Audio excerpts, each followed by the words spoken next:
एक छोटे से गांव में एक पुराना घर था। उस घर में एक चिपकली रहती थी जिसका नाम चिप्पी था। चिप्पी बहुत चंचल और जिज्ञासु थी। वह पूरे घर में दौड़ती भागती रहती और दीवारों पर चढ़कर घर के हर कोने की खोज करती। उसे मक्खियों और कीड़ों को पकड़ने में बहुत मजा आता था। चिप्पी की खासियत यह थी कि वह हमेशा निडर रहती थी। एक दिन जब घर के मालिक ने दीवार पर उसे देखा तो उसने चिप्पी को भगाने की कोशिश की। मालिक ने एक झाड़ू उठाई और चिप्पी को डराने के लिए उसकी ओर लहराई, लेकिन चिप्पी को कोई डर नहीं लगा। वह फुर्ती से दीवार पर इधर उधर दौड़ती रही और आखिरकार वह झाड़ू से बचकर छत पर चढ़ गई। मालिक को बहुत गुस्सा आया, लेकिन चिप्पी मुस्कुराते हुए छत के कोने में जाकर आराम से बैठ गई।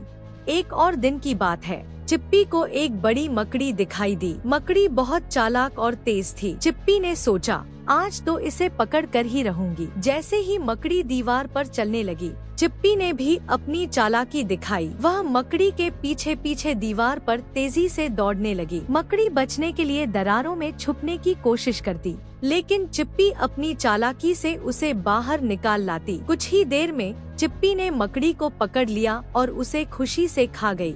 चिप्पी की ये कारस्तानियाँ पूरे घर में मशहूर हो गयी। कभी वह छोटे कीड़े पकड़ती, कभी मक्खियाँ। लेकिन एक दिन कुछ अजीब हुआ। चिप्पी को घर के बगीचे में एक बड़ा मेंढक दिखाई दिया। मेंढक बहुत बड़ा और मोटा था और उसकी आंखें चमक रही थी। चिप्पी ने पहले कभी इतना बड़ा शिकार नहीं देखा था, लेकिन उसकी जिज्ञासा बढ़ गई। वह धीरे धीरे मेंढक की ओर बढ़ने लगी। जैसे ही वह पास पहुंची, मेंढक ने एक लंबी छलांग लगाई और पानी में कूद गया। चिप्पी ने सोचा, अरे ये तो बहुत मजेदार था। आज का दिन तो वाकई खास है।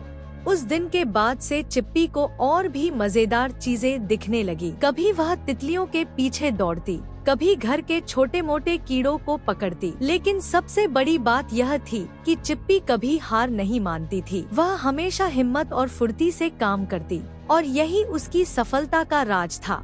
इस तरह चिप्पी की जिंदगी मजेदार रोमांचों से भरी रही। वह निडर, तेज और हमेशा खुश रहने वाली चिपकली थी।